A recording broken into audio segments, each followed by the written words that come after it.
Well, and I know we're going to talk about Dragon Con, and maybe that's a good segue. You've never been to Dragon Con?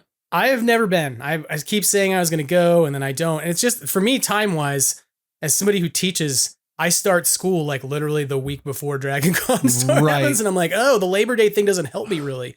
So Dragon Con's a really, even just separate from Ghostbusters stuff, it's a very unique convention. It's unlike, people are like, well, how's it compared to San Diego Comic-Con? I'm like, it could not be more different. Dragon Con it almost feels like for 4 days you're in some alternate universe where it's like all the same people that are always there. It's the same, like there's all these weird bands, and I say weird in the nicest way possible. Just like interesting, like nerd music that I feel like all these bands maybe play one show a year, and it's at Dragon Con, and like their entire fan base congregates there. Right.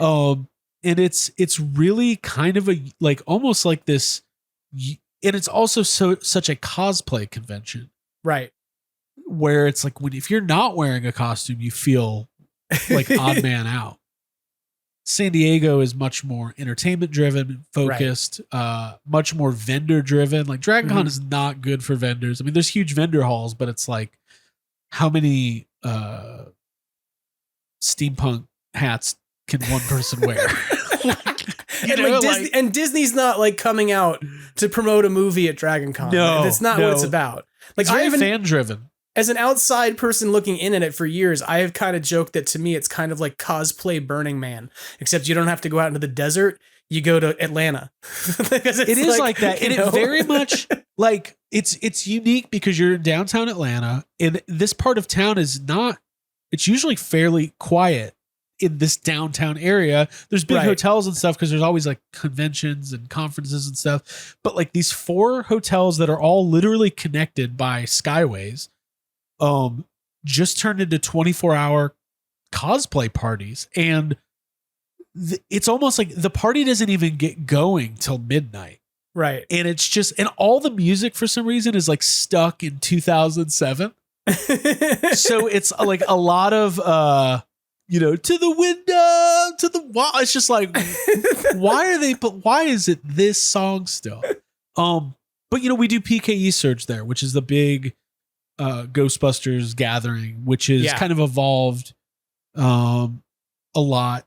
Started in either 08 or 09. And it was started by, it's a little murky. I think Dan Harshman from Virginia Ghostbusters started it. And then AJ Quick from GB Fans was always involved, and the Georgia Ghostbusters, Chase Ambrose and those guys, and others, right? It's always been kind of like a conglomerate of different Ghostbusters groups. Borzu from Denver, a lot of the old school guys, who have been in and around the Ghostbusters prop building and franchise community for a long time. So they start in Austin Young. So yeah. I can just keep naming names. But so it started in 08, 09. Abby and I started participating probably 2013, something like that. So 10 years ago, which is insane. And it basically is because they do a huge parade. They do the big Dragon Con parade, which is kind of the premier event of Dragon Con. It happens Saturday morning of Dragon Con. And there's a bunch of Ghostbusters that march. And some years there's, 50. Some years there's 75. Some years there's 30. There's always a couple ectos. But I think the one year there was 2014, Ernie Hudson was there. And he rode at the front of the parade. He was like the guest of honor. And there was 6 ectos, including I don't remember where it was from, but one of the best Ecto 1 replicas. And it was just really, it's almost emotional when you participate in it. Cause it's it's a collective of people who all love this same thing. Right. And this year was crazy. We weren't really, and I'm still involved, but I'm not deep into it. I help where I can, but there's other people that do the planning and stuff, but we are allocated 100 ribbons for the parade. And this was the first year ever they gave out all, we do a mixer the night before, and they gave out all 100. So that's awesome. And I would say 70% of the people are not franchise people. They're just huge Ghostbusters fans who have built packs or There's a lot of HasLab packs, which, by the way, they look so good. I think the HasLab pack is a feat of, I can't believe they pulled it off. I say the only thing that I point out about it when I see them in a group is how the hose connects. It's how you can spot them. Oh, right. They make that specific like weird J shape off the bottom of it that goes up to the top of the wand when they're mounted. Right. But other than that, like you would just be like, yeah, they look really good, you know? Yeah. So huge participation this year. And then like we do, there's like a mixer that's always a themed mixer the night before the parade. So this year they did a high fantasy theme. It's like let's do Ghostbusters, but fantasy. And the participation was okay this year. There's some people that were like Gozer or, Shandorian Society people and Gozer worshipers and knights and stuff like that. And then they did a Hawaiian theme one year. One year we did a pajama party, which was really fun. And Abby, Jake, and myself all went as Ernie, Dan, and Harold in their PJs. Their long johns. The long underwear. Yeah. Yeah. So it's really fun. And then next year is going to be like a country hoedown Ghostbusters theme. But yeah, participation is great. And then I think with the 40th anniversary of the movie and the new movie next year, it should be even bigger. That's awesome. Yeah. I still want to try and come to Dragon Con. I admittedly get a little wound up about it too, because I'm like, that's a lot of people. It is. What's interesting is like, we all have like our social anxieties, but it's like, it's like everybody's going through the same thing. So it has like a counter, like you might be around 100 people who normally would be kind of quiet, reserved, wallflowers, who, because you're in like a overstimulated environment where it's like, whoa, that guy's dressed as Gollum and he's doing a handstand over there, and like there's a bunch of Ghostbusters over here, and look, Wonder Woman's over there. So it's just like very much like, I don't know, it just works. Somehow it works. Yeah. That's on my bucket list of things to do. You know, I would like to make it to a Dragon Con specifically for PKE Surge. Yeah. Although I have said that it would be cool to also have like a West Coast PKE Surge style meetup. Yeah. Because it's like hard to go do a cross country trip with all your stuff and all your gear. Well, I know the LA guys normally did the event at San Diego Comic-Con that was, they didn't do it this year, but last year was pretty big. Yeah, they did it. They did it the previous year. They didn't do it this year. And I don't know if it's a thing they're going to continue to do. I'm not really sure, but they do a lot of other stuff like around LA smaller, but I just like, that's also a thing of like, come to San Diego Comic-Con and be at that big event with, you know, like I've kind of jokingly said that I would love to see an event around like, WonderCon, because it happens like in Anaheim. And so you could make it like, come out for like this animation and sort of pop culture convention that's smaller, and then turn it into your weekend stay and go to Disneyland because it's like right next door. Like, but Comic-Con's hard. It's just a lot of, you know, there's a lot going on in San Diego. Organizing an event like this on its own is really hard, because people are just, the Dragon Con attracts 50,000 people. So it just makes it to do like a Ghostbusters gathering. And it is like, PKEs are just fairly informal. Like there's the little mixer, and then there's the parade, and then they do like an awards lunch, and that's it. Like we've toyed with making it like more organized, and it's like project plan. It's hard. Nobody wants to be working while you're there. Like one year we did a prom, which was really cool. It's great, but it was a lot of work. Yeah. It's like, it's Friday night at Dragon Con. We're all decorating, and now we're taking it all down. It's like, this is supposed to be vacation. What are we doing? But it's great. And like the people like Chase and his wife, Katie, have put a lot of work into it the last forever. And Katie's gotten more involved with the planning. And so, yeah, I think next year will be even better though. So yeah, you should try to come out. It's fun. I will try. It really is. I want to try and do a lot of things next year with the movie coming out. I'm hoping to go to different places and do things, you know, so. Well, I've said it on YHS, but if all goes according to plan and there's a premiere like they've done the last two movies, the plan is for Yes Have to do another event. We did a party last time that was very much like flying by the seat of our pants. Let's not even worry about if we can pull this off, and let's just do it. And it turned out to be really good. So Yeah, we'll try our best to do that, and hopefully have some time to plan it. But it's Ghostbusters, which means there won't be any time. We found out about Ectofest about a week ahead of time. Was it last time? Sometimes I think that this is part of the ethos of the franchise.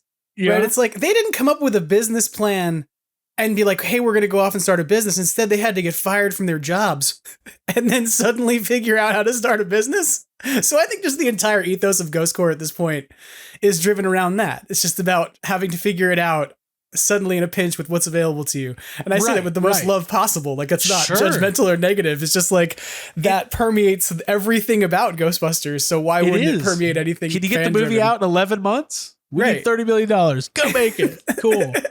Yeah. I mean, it's a special, unique, one-of-a-kind franchise. That's all I can say. I love it. It's the best. I wanted to ask you, since you were at Dragon Con, was there anything this year in particular that was like your favorite thing that happened? It doesn't have to be a Ghostbusters thing. It could just be something you thought was the best thing at Dragon Con. So, I'm trying to think. There's so many panels and there's so many like guests and it's overwhelming. And I usually don't end up doing 95% of the things I want to do or think I might want to do.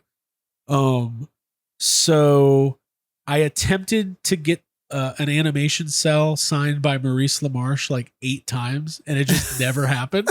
Every time I went into the dealer room, the Walk of Fame room, he was not there.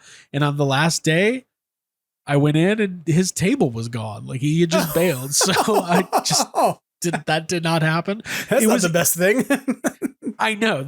I'm not answering your question at all. But Maurice was there, and Jason Marsden was there, and also Billy West was there. So there was 3 Extreme Ghostbusters characters there, and I was like, oh, I should get something signed. I was like, I don't have anything. So, but let me answer your question. We go to the Georgia Philharmonic Orchestra does like a 2-hour show at Dragon Con every year, and they do songs from, stuff you'd expect an orchestra to play at Dragon Con. So Indiana Jones, Superman, Jurassic Park, all that stuff. So that was really good. They played the score to Dark Knight Rises, which I am unapologetically a huge fan of, and everybody else on the podcast friggin' hates it. Sorry, I forget if we can cuss here. You can. It's fine. So that was a fist bump moment for me. There is an event called an Evening at Bree, which is a big Lord of the Rings party. Yeah, and we all dress up like hobbits. I know next to nothing about Lord of the Rings. Like, it's one of those, like, I've seen all the movies, but I don't retain anything. Right. I just don't. Like, fantasy just doesn't compute with my brain. I want to like it. I want to love it. I want to collect swords. And it's a really great party.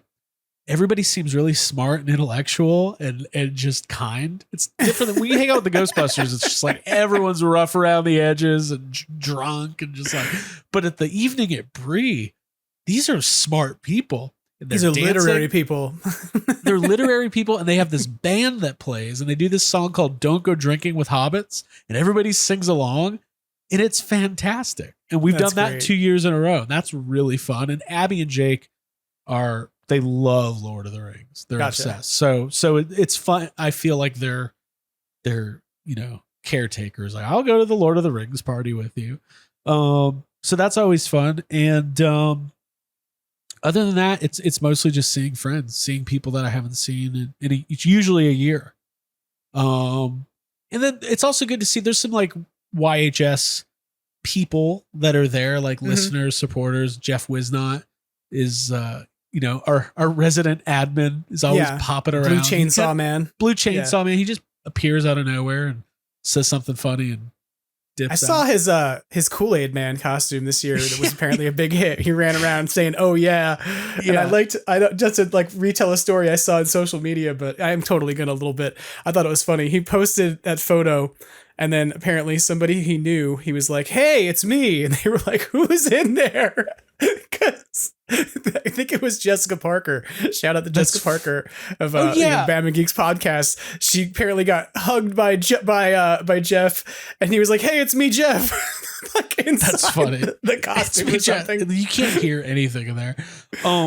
So that's really funny. I think here this is a little self-serving, but Brock Parker.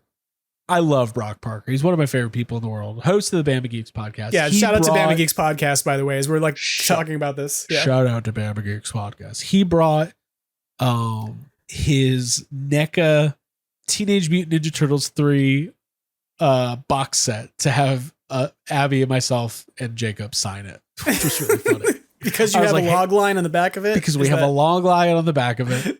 And so yeah, that was I would have not predicted in my content creation career that we would get a log line on the back of Ninja Turtles merchandise before Ghostbusters. But winding roads, you just take them as they come.